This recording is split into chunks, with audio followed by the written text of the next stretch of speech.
Waktunya bersaat teduh dengan Tuhan melalui bacaan Alkitab satu pasal sehari dalam kitab Nabi-Nabi Besar bahagian keempat seri yang ke-29.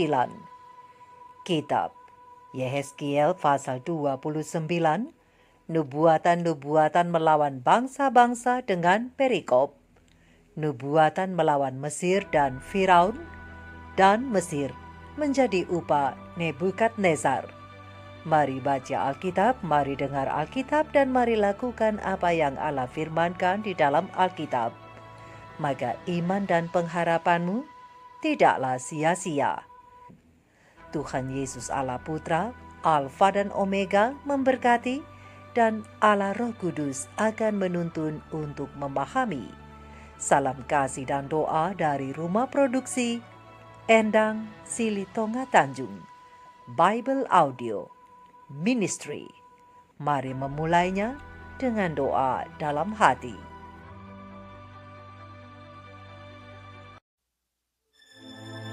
Pada tahun ke-10, pada bulan yang ke-10, pada tanggal 12 bulan itu, datanglah firman Tuhan kepadaku.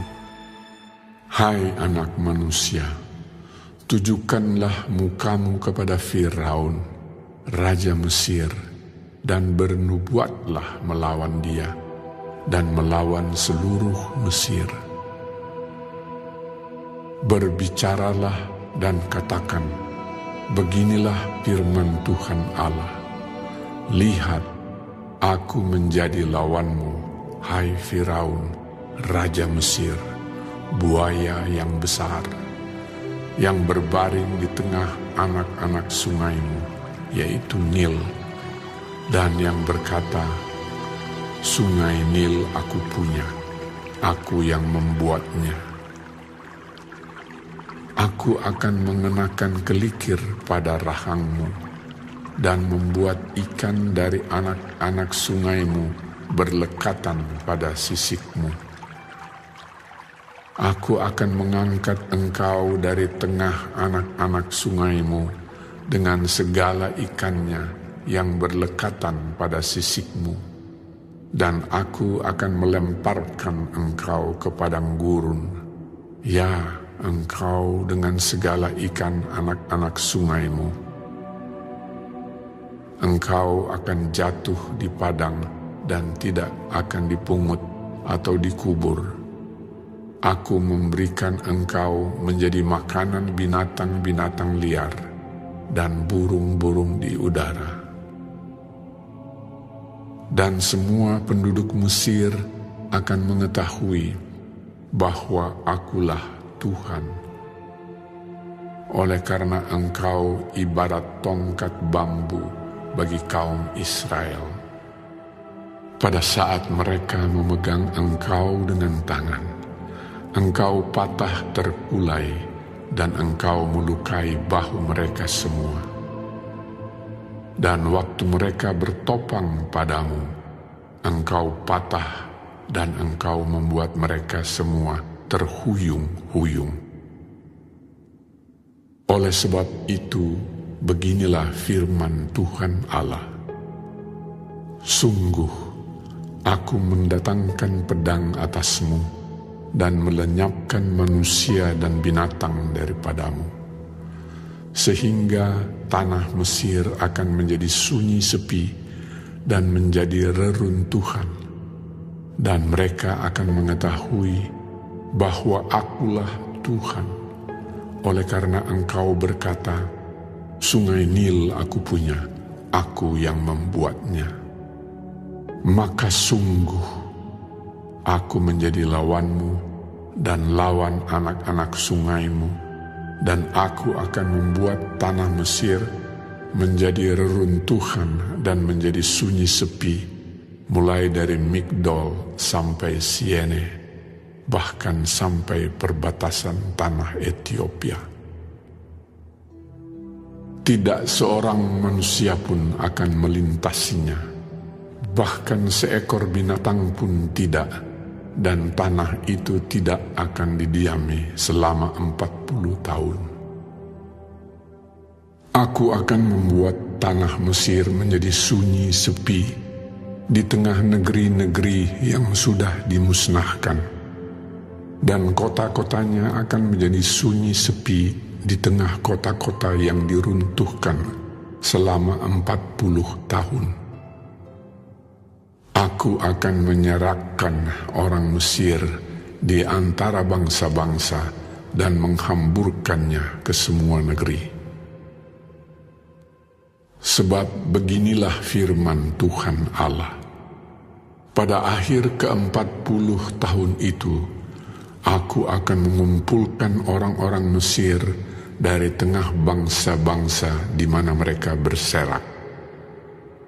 Dan aku akan memulihkan keadaan Mesir dan mengembalikan mereka ke tanah Patros, yaitu tanah asal mereka, dan di sana mereka menjadi kerajaan yang lemah. Di antara kerajaan-kerajaan, ia akan yang paling lemah dan tidak akan dapat meninggikan dirinya lagi di atas bangsa-bangsa lain. Aku akan membuat mereka begitu lemah sehingga mereka tidak akan memerintah bangsa-bangsa lagi. Dan bagi kaum Israel, mereka tidak lagi menjadi kepercayaan yang mengingatkan kesalahan Israel. Kalau Israel berpaling kepada mereka untuk meminta pertolongan. Dan Mesir akan mengetahui bahwa akulah Tuhan Allah. Lalu, pada tahun ke-27, dalam bulan pertama, pada tanggal 1 bulan itu, datanglah firman Tuhan kepadaku. Hai anak manusia, Nebukadnezar Raja Babel menyuruh tentaranya bekerja keras melawan Tirus. Semua kepala sudah gundul dan semua bahu sudah lecet, tetapi baik ia maupun tentaranya tidak mendapat untung dari Tirus atas usaha yang dilakukannya melawan dia. Oleh sebab itu beginilah firman Tuhan Allah. Aku memberikan tanah Mesir kepada Nebukadnezar, Raja Babel, dan ia akan mengangkut kekayaannya. Ia akan melakukan perampasan dan penjarahan, dan itulah upah bagi tentaranya. Aku akan memberikan kepadanya tanah Mesir sebagai pahala atas pekerjaan yang dilakukannya, sebab mereka sudah bekerja bagiku. Demikianlah firman Tuhan Allah. Pada hari itu, aku akan menumbuhkan tanduk bagi kaum Israel dan membuat engkau dapat berbicara lagi di tengah-tengah mereka. Dan mereka akan mengetahui bahwa akulah Tuhan.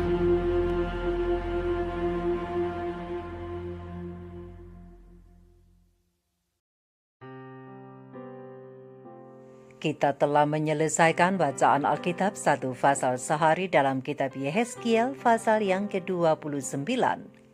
Sedikit perenungan melalui fasal ini tentang kesombongan Mesir menjadikan mereka musuh Allah. Berdasarkan ayat panduan perenungan terang besar Alkitab Yehezkiel 29 ayat 3 dengan bunyi nas. Berbicaralah dan katakan, beginilah firman Tuhan Allah.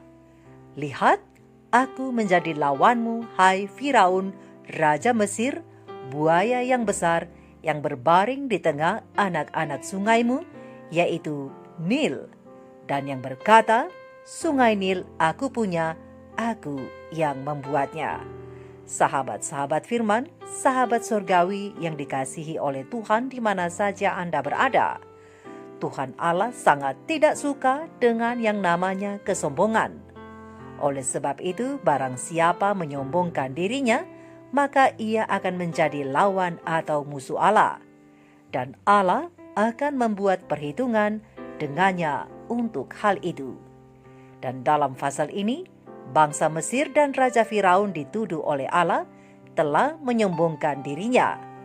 Untuk itu, dalam nubuatan yang disampaikan Yehezkiel, Allah menyebut Firaun Raja Mesir itu sebagai buaya yang besar dan berkuasa di Sungai Nil.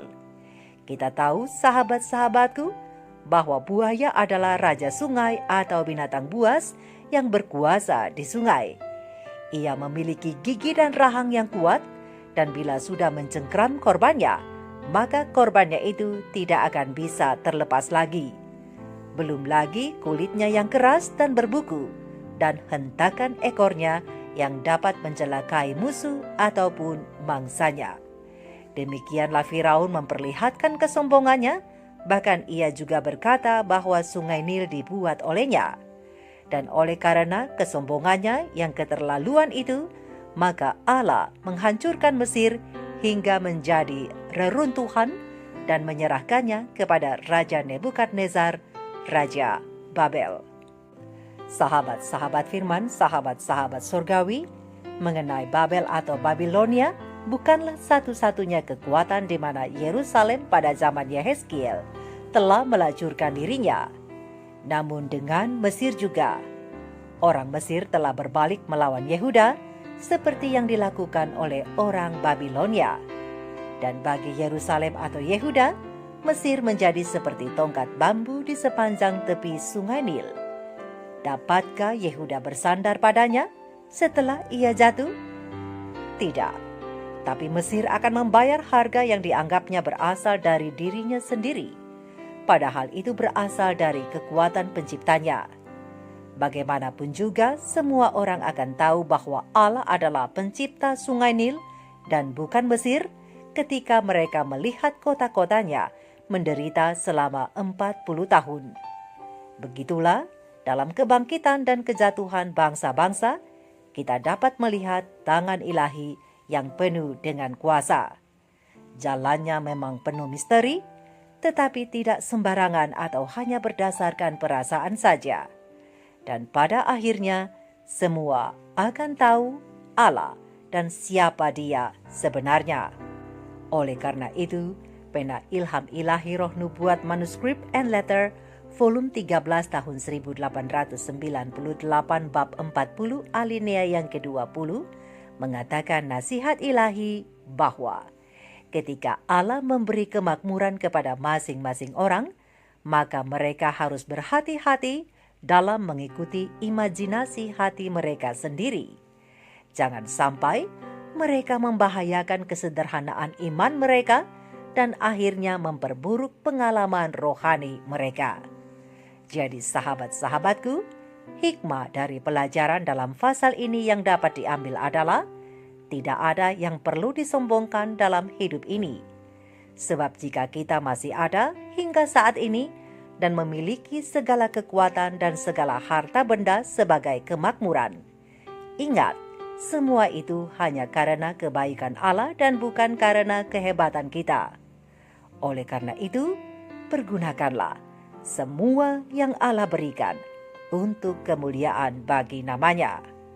Dan seperti Yehuda, dalam hidup kita pasti kita menemukan mitra-mitra dunia yang kita andalkan seperti tongkat-tongkat bambu yang patah, layaknya Mesir. Lalu apa yang akan kita lakukan?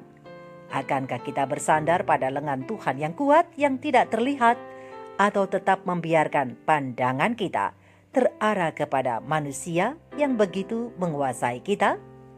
Untuk itu peganglah permata firman Tuhan yang akan selalu mengingatkan kita pada Allah yang kuat. Tuhan adalah baik bagi orang-orang yang berharap kepadanya, bagi jiwa yang mencari Dia. Diberkatilah orang yang mengandalkan Tuhan, yang menaruh harapannya pada Tuhan. Yeremia 17 ayat 7 dan Kitab Ratapan 3 ayat 25. Mari kita renungkan ini bersama. Tuhan Yesus memberkati. Maranatha. Shalom.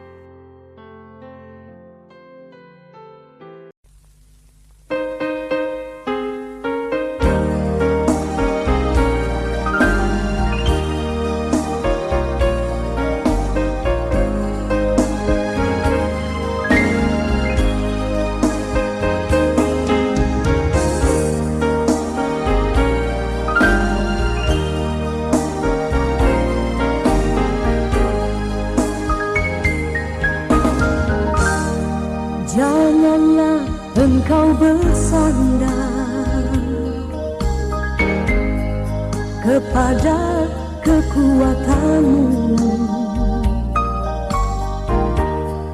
dan jangan engkau berharap kepada manusia. Manusia bagaikan rumput, sekarang ada, esok lenyap. Marilah kita berharap kepada kasih Yesus. Semakin berkatilah engkau yang bersandar pada Yesus. Jangan naruh pengharapan pada belas kasih-Nya.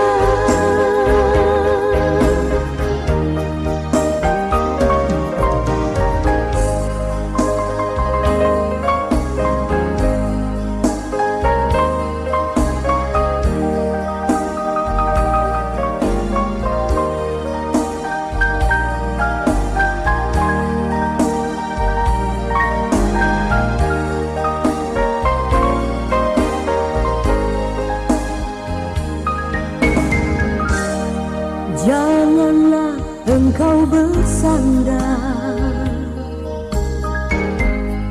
kepada kekuatanmu, dan jangan engkau berharap kepada manusia. Manusia bagaikan rumput, sekarang ada, esok lenyap. Marilah kita berharap kepada kasih Yesus. Semakin berkatilah engkau yang bersandar